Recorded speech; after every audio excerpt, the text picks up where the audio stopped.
So ladies and gentlemen, welcome to Real Talk with Saieed Ali. I am your host Saeed. We do want to thank you for joining us tonight, viewers. A little update from the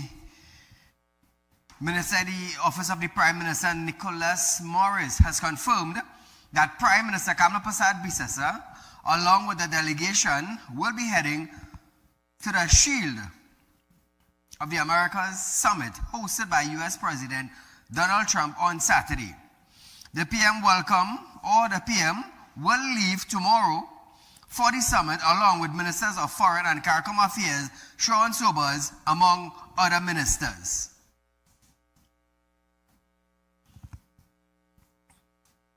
The Honourable Prime Minister was invited by the United States President to attend a summit in Florida, and I'd like to say that the Prime Minister graciously accepted that invitation. And tomorrow, the Honourable Prime Minister will be leaving to attend the Shield of Americas Summit, which is being hosted by President Trump. The members of the delegation, the delegation of the Prime Minister, the Minister of Foreign and CARICOM Affairs, Honourable Sean Sobers, Minister Barry Padarat, and myself will be a member of the delegation. Morris said, the summit is an opportunity to build a relationship with the United States. Persad-Bissessar and Guyana President Irfan Ali were the only two Caribbean leaders invited to the summit. This is an opportunity for the Prime Minister to continue the relationship with and cooperation with the United States. And as we said previously, this is the strongest our relationship with the United States has been since we formed diplomatic ties with the United States. The Prime Minister will have an opportunity to have dialogue with the President of the United States, as well as other senior officials, including the Secretary of State, Mr. Marco Rubio, United States Trade Representative Jameson Gray, and Secretary of Energy Chris Wright. The Prime Minister, as well as you'll know that a number of other countries have been invited to this summit. We are one of two CARICOM countries being invited to the summit. So viewers, Jolene John will act as the Prime Minister while the PM is away. So my question to you, Trinidad and Tobago, my question, the only two invited in the Caribbean, President of Guyana, Irfan Ali, and the Prime Minister of Trinidad and Tobago, Kamla Persad-Bissessar. The only two, was it because they supported the U.S. in this strike against Iran, together with Israel? Is it because of that? So what about all the members of the CARICOM? What about the rest of ministers in the Caribbean islands? What about those? Well, if that is the case, well, then we are seeing something, we are seeing a different trend. We are seeing a different trend. If you don't support the U.S., whether they are right or wrong, you could be left out. Which is a sad thing. Which is a sad, sad thing. Wow. Supporting comes with a price. Supporting comes with a price. And later on, we will see what that price is for Trinidad. So trying to go into our current affairs segment now.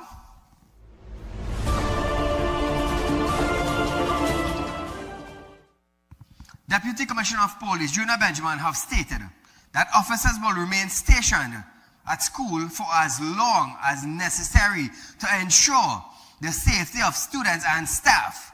He was speaking following the launch of the revised National School Code of Conduct at the Ministry of Education on Wednesday, and this is what he has to say. The aim is to ensure that we have a safe and a more consistent area where students could feel that sense of comfort to learn and not to be involved in violence. So as long as it takes the Trinidad and Tobago Police Service, we commit ourselves to be there and to ensure a safer and better Trinidad and Tobago. Also, viewers, Benjamin added that police are actively responding to and managing incidents of schools fight as part of the ongoing effort to maintain safety on the compound. We are continuing dealing with these situations, and we believe that based on the things that we're doing, eventually we will get a handle on that as we deal with the students in a case-by-case basis. Also, viewers, the Minister of Education, Dr. Michael Dowlett, has stated that 22,000 suspension. Listen carefully here. 22,000 suspension were recorded nationally between 2022 and 2025. He said this escalating trend in student misbehavior was a key factor behind the ministry decision to revamp the National School Code of Conduct, which was officially launched on Wednesday. He noted that violence-related incidents, particularly fights and assaults, have shown an upward trajectory in schools across the country. Listen to this. For highest-risk secondary schools, violence-related suspensions were consistently high. In 2023-24, there were 875. 2024-25, 738. And 2025-26, 776. Possession and use-related infractions, including drugs, weapons, and vaping products, also remain significant. So Trinidad and Tobago, how do we address the problem now?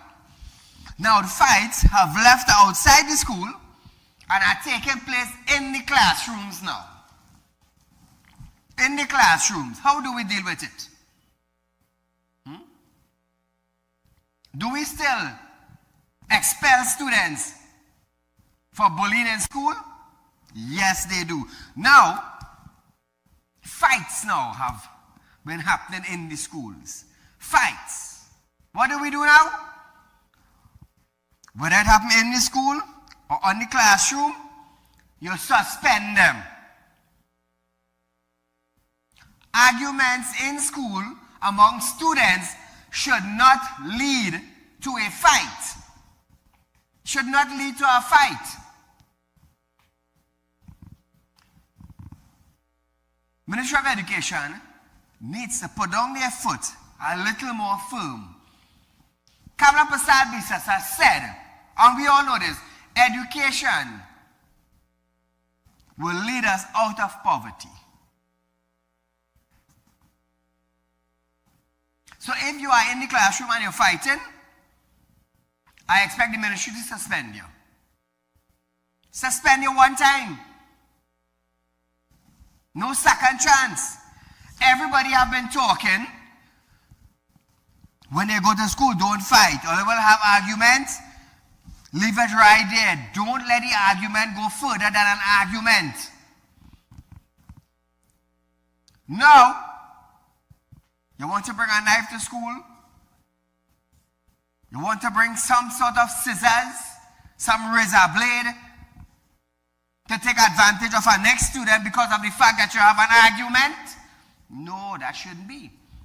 So the punishment for that now, you're expelled from school. It's simple. It is the harsh reality we are living in. But somebody needs to put on their foot and let the students and parents know that, hey, if you're coming to school to disrupt or to injure any other student, you will be expelled from my school. Principals in school now throughout Trinidad and Tobago have the tendency to sweep it under the carpet until it goes viral. I'm going to tell you something. A principal will sweep 10 fights in our school for the month under the carpet just for the school name not to call, you know. Just for the school name not to call. And when the S burst now, you know, John Lowe School had 10 fights and all went under the carpet. You know who look bad now? The principal of the school now will look 10 times badder. So you know that was going on all the time and you sweep it under the carpet. Well, then you are not fit to be a principal in that school. Because where's your moral value of management going? Where's your moral value of putting down your foot and taking steps? Where's that? So it become 10 times worse now rather than dealing with it from the beginning. It's sad, but this is the reality we're living in. This is the reality. The minister also reveals that incidents occurring during class time in the presence of staff climbed from 401 to 544. He said, the National School Code of Conduct needed to be revised and reflect of modern reality in both physical and digital environment. We are no longer operating in a pre-digital environment. There's cyberbullying, there's unauthorized recording, there's online harassment, there's AI misuse. These are not theoretical threats. The code now includes detailed guidance on digital citizenship, social media conduct, data protection, and the use of artificial intelligence in schools. Because humiliation in the digital age spreads in seconds. Also, school supervisor Shri for the St. Patrick Education District, Soren, stated that updated code introduced several key enhancements. Listen to this. A 4-tier discipline matrix categorizing infractions as minor, moderate, major, and severe, with proportionate responses for each category.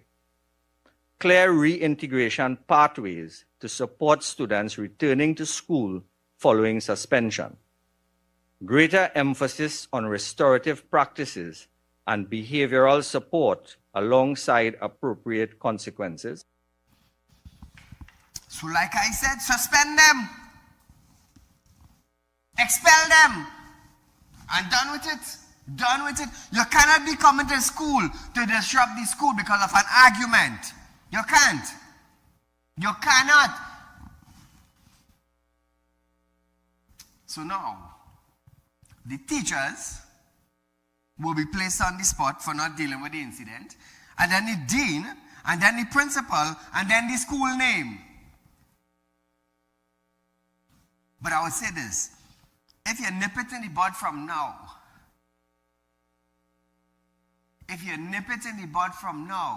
later on, it will be fixed. It will be fixed. Because if the teacher start complaining, and the teacher put on the foot in the classroom, and then you take it to the dean, and then you take it to the principal, and all of them say, you know what, shh, let me keep it down, We have a school to maintain. Let me tell you something, when you hear do boss, students will be saying, well, you know, this school had 10 fights, and nobody hear nothing about it. The teacher getting the backlash, the dean getting the backlash, the principal getting backlash, and then the name of the school now going public. So before it had happened, report the first incident and deal with it presently. So in a few months to come, we wouldn't have John Doe School having 10 fights and the principal cover it up. And then the public now will tell the principal, so you know it had 10 fights and you said nothing, well then you are not fit to be the principal of the school.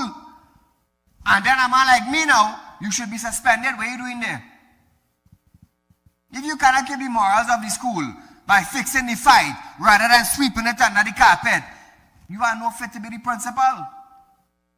It is very simple and straightforward. Very simple.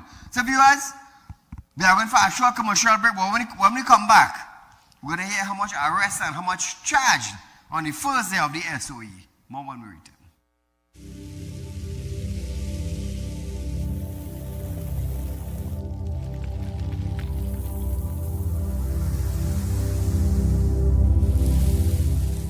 We'll be right back.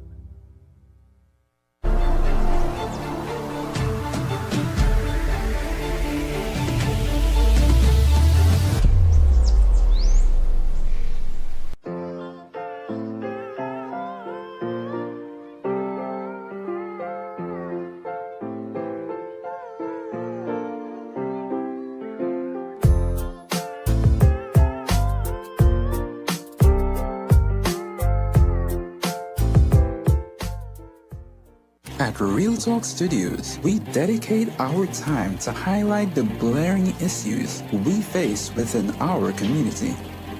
Catch us live every Wednesday between 7 to 8 p.m. Real Public Concern. Because your concerns are meant to be heard. Send your email to realpublicconcerns@gmail.com.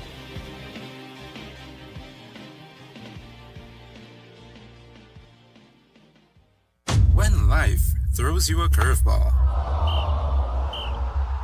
and you need a clear path forward, trust Real Talk Wrecking Service to get you back on track. Whether you're stuck on the roadside or dealing with an unexpected breakdown, our 24/7 wrecking service is just one call away. Fast response, reliable towing, and a team that's got your back. At Real Talk Wrecking Service, we don't just tow, we rescue. Real Talk Wrecking Service, your lifeline on the road to recovery.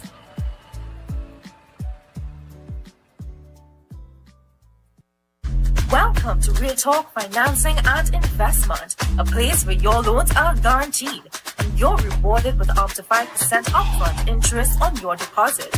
Why wait when you can invest with us today and reap the benefits? Speak with a representative at our central branch at 238-6716, 231-6219, or 339-1670, or our south branch at 242-9944, 241-0543, or 339-1670. Real Talk Financing and Investment. Investment company just for you. For you. For you. For you.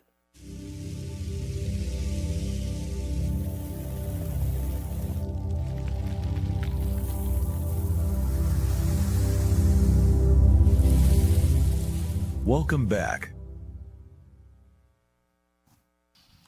The Trinidad and Tobago Police Service carried out 95 operation on the first day of the state of emergency SOE, which began on Tuesday, resulting in 18 arrests and the seizure of 3 firearms. According to the operational report covering March 3rd to 4th, officers targeted 24 priority offenders during coordination exercise across several districts and divisions. Police conducted 718 searches of vehicle and premises and executed 36 traffic operation. Officers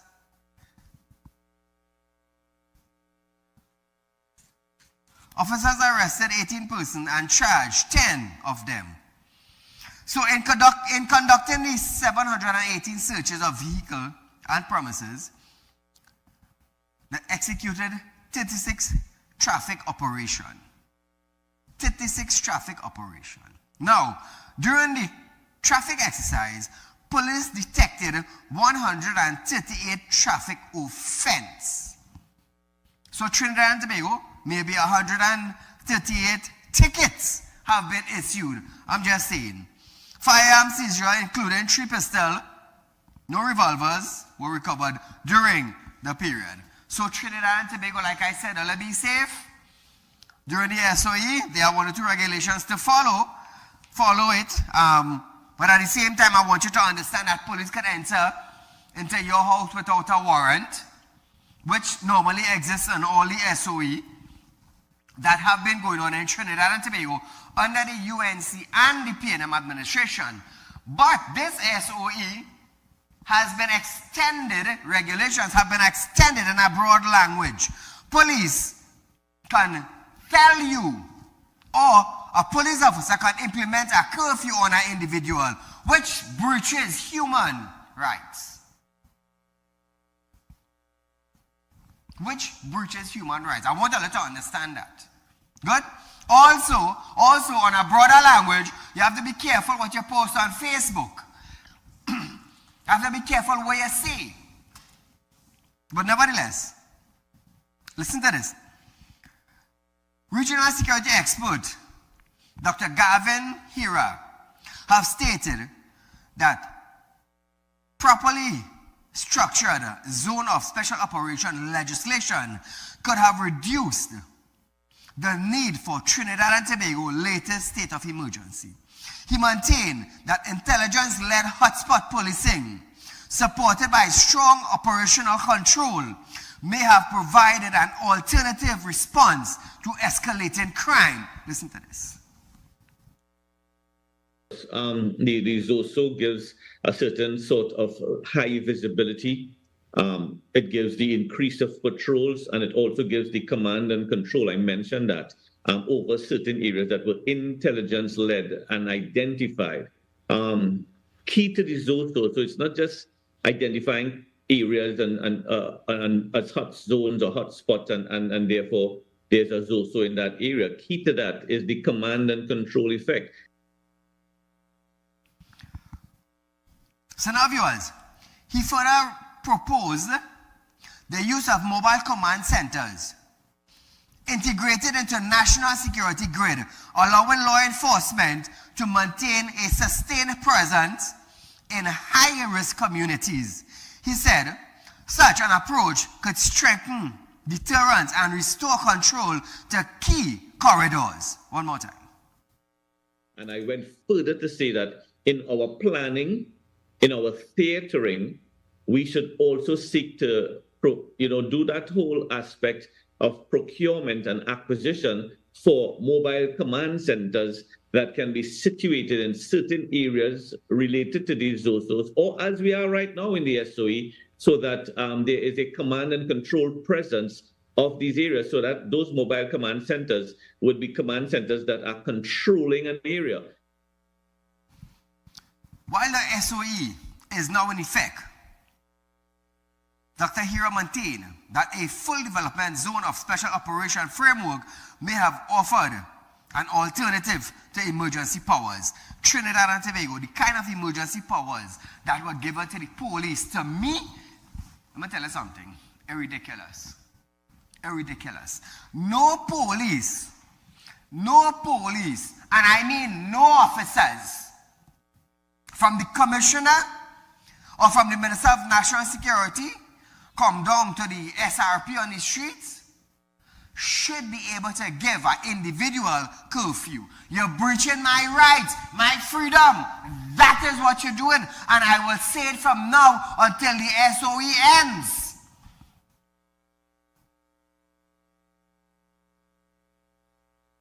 Like I said before, a bad mind police officer could cause problems for an individual who is a law-abiding citizen. So what about all the individuals who spoke up about police officers and abusing their power? And these police officers now know these individuals. What you think going to happen? Did Roger Alexander think about this? Excuse me. Did the Attorney General think about this? You see, they are in high position. They don't meddle with nobody again. They don't meddle. Roger, of all persons, supposed to understand this. But he's not a police again. He's a minister now. I will continue this until the SOE ends. Just to enlighten the citizens of Trinidad and Tobago about your rights. Also, viewers,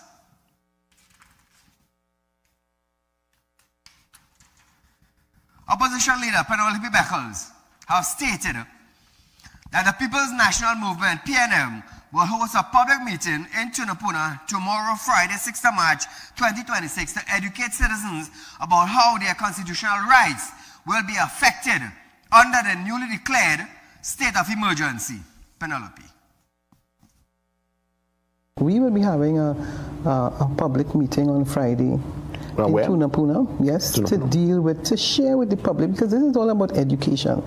So often bills are debated in Parliament and people really don't have a clue as to, what exactly is the legislation, how will it impact on your daily lives. So viewers, she noted that while the declaration of the SOE often received the most public attention, many citizens remain unaware of the detailed regulation that governs how the emergency powers are exercised. Bekhal said the meeting will provide an opportunity for the public to ask questions and gain clarity and understanding of the legal provision contained in regulation. These regulations, because you think about the statement, there's a state of emergency, but actually the regulations, which people very often are not conscious of, they're not aware of what the regulations. So we are going to take the time to share, take some questions and to say to the average member of the country, be aware. Because in that new legislation, they talk about articles, they talk about oral, and some of it, of course, was in the legislation before, but you have been hearing a lot of discussions about social media. So Trinidad and Tobago, I understand that Dr. Rowley said on her platform that the citizens of Trinidad and Tobago are stupid. But I didn't understand this type of stupidity we're talking about. Our rights are being suppressed. You gotta watch what you're posting. So you telling me what I should post and what I shouldn't post. You telling me a police could tell Saieed because I don't like how it is be on TV, I imposing a curfew on you. We're talking about law-abiding citizens. We're talking about the abuse of the police service with officers using this now to clamp down on people that they have bad mind for. Now I'll tell you something. Trinidad and Tobago Police Service knows where all the drugs men live. They know where all the gang members live. You have the powers to go inside the house and deal with them. Also, you have the power that if you have bad mind for an individual, you could exercise your curfew power on that individual. Did Roger Alexander think about this while Bill was drafting? Did the Attorney General thought about this, or they only thought about giving police power? The police really have power, whether you have a SOE or not. And this is what the common citizen don't understand. They have the power.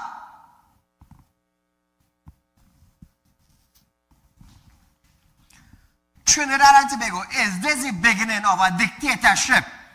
You have to be very careful, You have to be very careful because there's always a start to watch how the people act, watch how they function, watch how they understand. Who knows, the next SOE now, what's going to happen? They're going to add on some ZOSO legislation to the next SOE. So I told myself that this special one that came down, that where the officers could implement curfew, I swear to God that's part of the ZOSO bill. And then you have to watch where you're texting on social media. I swear to God that that's part of the ZOSO bill also. But what I need now, the former Attorney General on the PNM side, or somebody like Faris, come out, drop the bill in the public domain, teach the citizens and them the right thing about their rights. Their rights. Let me tell you something. Let me tell you something, brother man. Nobody, and I will say it very clear, without violating anything, because I know my rights. You're not stopping me from talking, and you're not stopping me from my freedom of speech. I am saying it very clear. I don't need public opinion on this. I know my rights. I know what you want to implement and start. You see the dictatorship? This is not China. This is not North or South Korea. This is not Venezuela. This is Trinidad and Tobago. Freedom of speech. Do not try to abolish it. Don't. So viewers, she also reiterated growing concerns about how citizens' regulation could affect citizens of social media and digital platform. Beckers added that under Regulation 11, the government can potentially criminalize the publication or distribution of information deemed prejudicial to public order. So you're telling me, hey, do not post that the government is not doing what it's supposed to do. Post the government doing what it's supposed to do. So if the council and the community are doing his work, what do you want me to post? Huh? Thanks to the council, we have more potholes in the community.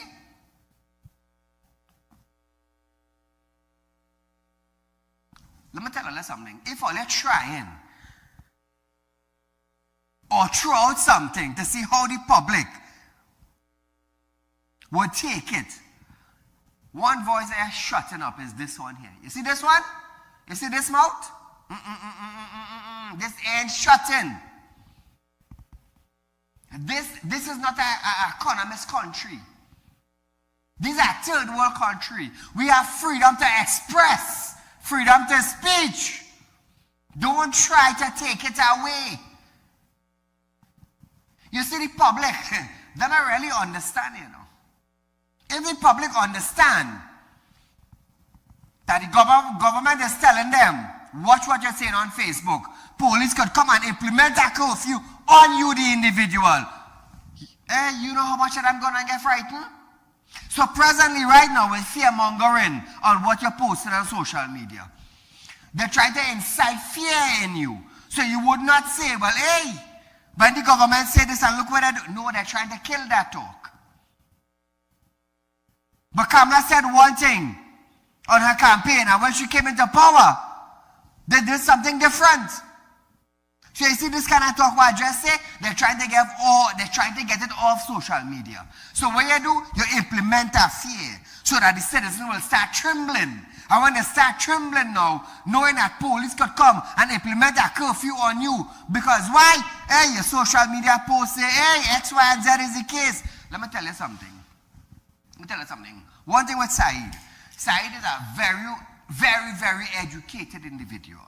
So listen to this now. Let me twist this topic for you, Trinidad and Tobago. Be careful what you post on social media.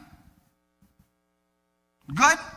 It could be a charge, as what they're saying, of 100,000. If, well, automatically you violate. Good?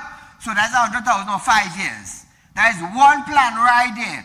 Secondly now, when you're here, well, when they catch you guilty because of your post, and the police come to your house now, the police going to implement a curfew on you. You say X, Y, and Z about the UNC, or a UNC minister, here what's going on. I implementing a curfew on you, you will pay for what you do. You cannot go to work. I have nothing to say about your bills. I want to let you understand how it's working in hand, step by step by step. Your freedom of speech is being tested. That is, it is being tested. So when you're here to come up with our next SOE, they will include that with something else. And when you do check, you know what? There's also all the legislation and amendment is also coming under effective under SOE. It's sad. It's sad. It's sad that the human beings who campaign on A, we will fix the streets, and A, the PNM government taxing people to get rich. They implement a ticket and they raise the price. So who getting poor, who getting rich? You see, Eli could say where he want. Is money generating. And there is no 659 with it. The money is generating through ticketing. It's sad, but this is the reality. You see, one person in a car come with nonsense inside. Call her good night. Good night, Mr. Saieed. Great program, and you touch on all the topics here tonight. And you are the upholder of democracy and our constitution in this country, and you're bringing it to the citizens to make the citizens understand, because citizens are not too proactive in what is happening in our daily lives. And dictatorship is now now going to creep in, We had dictatorship from way back since in the Red Dangerous Discriminating Organization. They started dictatorship, but under this administration, which we had expected them to fix, it is 10 times worse, because it is not just one dictator we have there, the female version of the world notorious dictator we have in this country. The whole bunch of them is dictators, Mr. Said. So we are in bad shape, and you are the person here who having checks and balances on this. So keep up the great work you are doing. And with the school violence, how long the citizens of this country, how long this country know about school violence? They don't want to fix it, They don't have a clue how to fix crime either in the country. Look at crime. SOE Monday, it already had home invasion. Today, right? Police went into a man's home, killed the man, take his body and gone with it, right? It had robberies yesterday and today, SOE. So come out and tell us now how effective it is. Mr. You keep up this great job you are doing to keep the citizens informed and make this country a better place. We will achieve it. God bless you and your staff. Keep up the great work. Thank you, my friend. So, a stain on Gavin Hira. He stated that the Trinidad and Tobago fight against crime cannot succeed without the urgent reform of the prison system. Listen to this. Because it is proven, and the data is there, that a number of crimes on the outside are actually triggered and initiated from behind prison walls. So we have a threat issue within the prison system. And that needs to be addressed imminently now, because as we speak, that continues to be a significant dent in the armor of national security. Also, viewers, according to him, reform must not focus only on containment, but also transformation. So I think there has to be a total review and audit of our present prison system. And we have to also look at how we can treat with that in what is known as a highly technological aspect of how a prison needs to be structured. Caller, good night. Good night. Go right ahead. Better we hold on to the PNM. Because this government, you cannot tackle the put away rules on the blast PNM. Mr. Said, we don't hold on people coke and weed for, when they go in the station, they take you to better leave the people with it. Thank you, my friend. Thank you, my friend. Understand? Yes. Thank you. The National Quarry Company Limited has confirmed that they are now operating at a major financial loss. From Chairman Ashmit Ghani, as he appeared before the Parliament Public Accounts Enterprise Committee on Wednesday. Trinidad and Tobago, listen to this.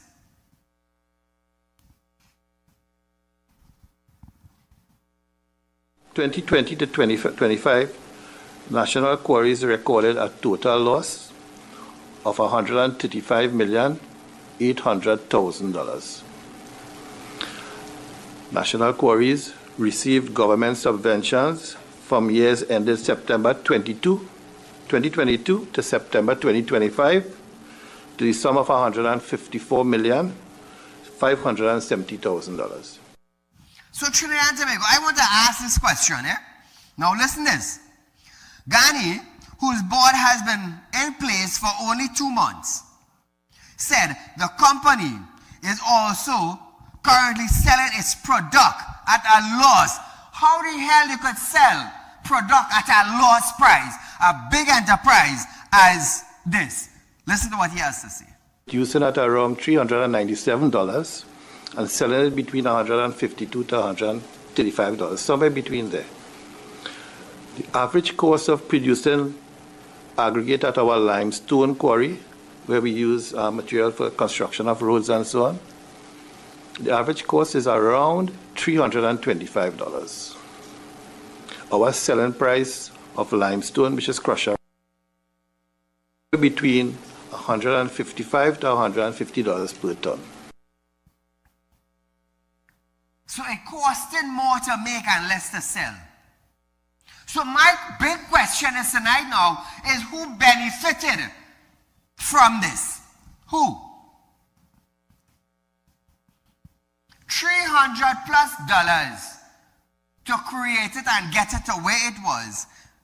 And now you come now and you're selling now a redefined product now at $150 to $155 at a major loss.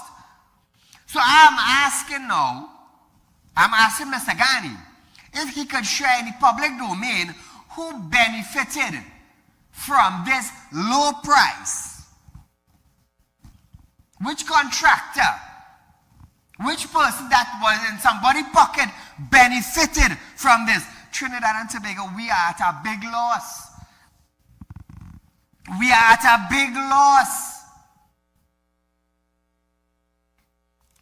Meanwhile, Director of Minerals, Monty Bihari, addressed questions on the lifespan of the company operating quarries. Listen to this. I have met with National Quarries prior to them being transferred to the Ministry of Works, and I have advised them on several occasions as part of their licensing process to conduct the necessary studies to determine their mineral resources and mineral reserves. Those figures would then determine the remaining life of the quarries and will be factored into all of their financial investment decisions. Caller, good night. Hey, Mr. Saieed, good night, sir. All right, just let me run through just a couple of points quickly. First of all, the first SOE didn't do nothing. All it did was it created an opportunity for the detainees to sue the state. So I don't know what the second one will do, except it will give them an opportunity to see if you have naked woman pictures on your phone. Secondly, I'll have a little joke for your boy. I know how you feel about some humor. Nothing dangerous. If you look at yesterday's papers, do you know the Police Service Commission is commissioning a survey on public trust and confidence in the police at this point in time? Yes, I saw it. Them just had policemen thieving marijuana in the Shagwana station of all places, and you come in now with a mirror to say, look in the mirror and tell me what you see? Yeah. That National Quarries thing. How come the illegal quarries doing well, prospering, seeing the way, and the state quarries, them like they have a shovel, them like they have a barrow to do nothing. Yes. Thank you. Good night. That whole board should go because them didn't know what the mission statement was. Coming but had to come and clarify what their statement is. You see that whole board from the CEO go right down? Them and all should be selling chillets in the morning. Thank you. Thank you, my friend. Watch me now. It costing $300+ to create the product to sell it. And when you get the product in hand to sell now, you sell it for $150 to $155. Somebody should be held for corruption. Somebody. So you gonna tell me all that loss, taxpayers spending the money, $300+ per ton, to come and sell for $150 to $155 a ton? No, boy. No wonder why Clugging-Bird now come out and say on the media that this government, UNC government, has no money. Because money was filtering somewhere else. Somebody was benefiting. So somebody now should be charged for negligence. Or somebody should be charged for running what? Corruption in National Quarry? Who is going to do that? Who is going to be charged? Oh, let me tell you something. Corruption is taking place in government office. Saddam Hussein is reading out a whole set of who do this and who do that and who do the next. But nobody, the police ain't going after nobody. So it makes no sense coming to tell us what the PNM did and nobody is getting charged. Nobody is getting whole. But this corruption and that corruption and the next corruption, it makes no sense. Because it doesn't make sense, Saeed. You come on that side. Well, you know, Saeed, Wasa had a corruption and we can't do nothing. Where come on the time of that for? It makes no sense. Because millions of taxpayers' dollars are going down the drain. Whoever make it, don't make it. And somebody's in somebody's pocket and the police are going to hold nobody. We have police thieving marijuana. We have police moving files. And this is the reality of the country. And then when Saeed talking truth now, Saeed, be careful when you post on your phone and social media now. I go charge you for it. And then they give police power now to come and implement a curfew on me. I'm going to tell you something about Saeed and his lights. They don't fail, you know. One thing I could guarantee you, it don't fail. It don't. Because I wasn't anointed by a human being. That is the difference. That is different. When I'm born spiritually gifted. Somebody didn't have to vote me into power. And then turn around now when I reach into power and stab me in the back. Who got it fallen? What you gonna do? I don't need the public opinion. I just come here to educate the public on what's taking place. That is the difference. So I am asking the UNC lawyers, the UNC ministers, the UNC ministers in security, are you all testing the public with a dictatorship move? This is all I'm asking. So where is the Law Association of Trinidad and Tobago? Hey, you know who I ain't seen lately? Remember about 2 or 3 months back, we had social media full of people who only talking about this and that and the next and the other. You know all of them disappear? I used to be going through my social media and I listen to all of them talking. Oh, it's this and it's that and it's the next. And you know everybody disappears of January. All of them who hot on the streets. All of them who sharing file. All of them who doing this. All of them who doing that. Where all of them? Since January, I ain't seen none of them. Since January started, I ain't seen none of them. Let me get buy out. Let me get a little walk. This is the reality we're living in. And let me tell you something. You see one mouth they can't muzzle? You see this? Trust me. The day you make an attempt to muzzle this mouth is the day spirit will start dealing with you. Because I wasn't called by you who tried to muzzle this, you know. I was called by something who put life into you. That is why I stand here, brave. And I will deal with anything coming my way. You know why? I wasn't voted into power. Power was given to me, not by human beings. And that is what has made the difference with me. I will call you out. I will call you out. You see that calling out, Saddam? You're reading all these things. Trinidad and Tobago getting to know who do this, who do that, who do the next. Okay, good. Now that you inform us, what is the next step? What is the next step? New government in power. Almost 1 year now. How much people get HDC house? Oh, let's say something. Oh, let's say something.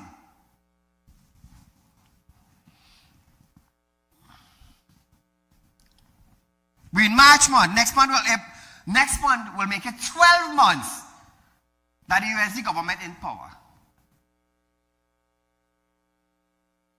Everybody traveling. Everybody traveling. When UNC was in opposition, oh, the PNM ministers traveling here and traveling there and traveling so, and nothing is being done. 1 year now, all of them traveling. Now, what is being done? What is being done? Tell me. The same way I highlighted PNM is the very same way I am going to highlight the UNC. I am the only one in Trinidad and Tobago highlights these type of issues.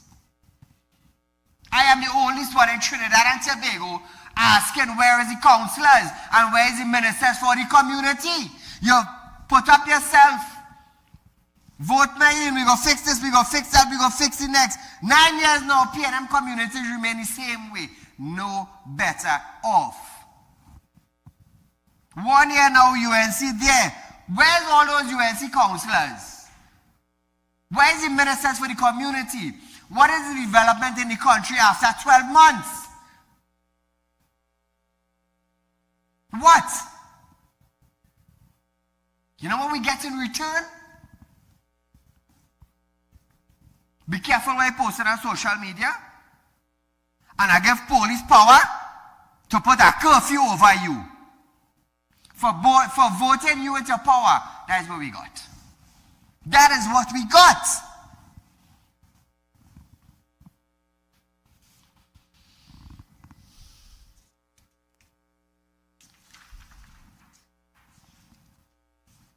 Chairman of the Sandy Grande Regional Corporation, Kenwayne Phillip, is hoping that the national program for upkeep of public space will continue. Listen to this. I must congratulate the Prime Minister on that vision.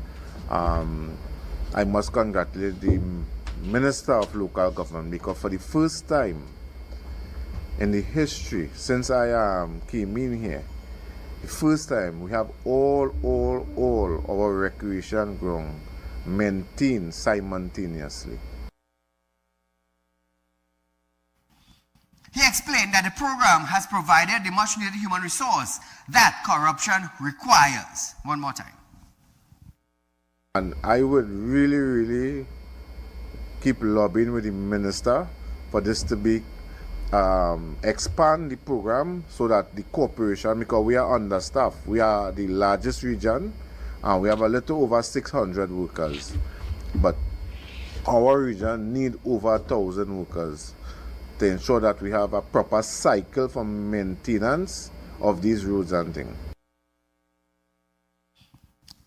So viewers, let's just hope it could continue. That is all I can say. Let's hope it could continue.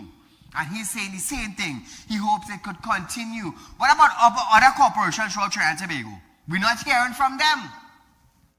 But nevertheless, viewers, we're out of time for tonight. Program, we run tomorrow 11:30 to 12:30 p.m. We'll be right back here next night for another update of what is taking place in our country. Until then, be safe.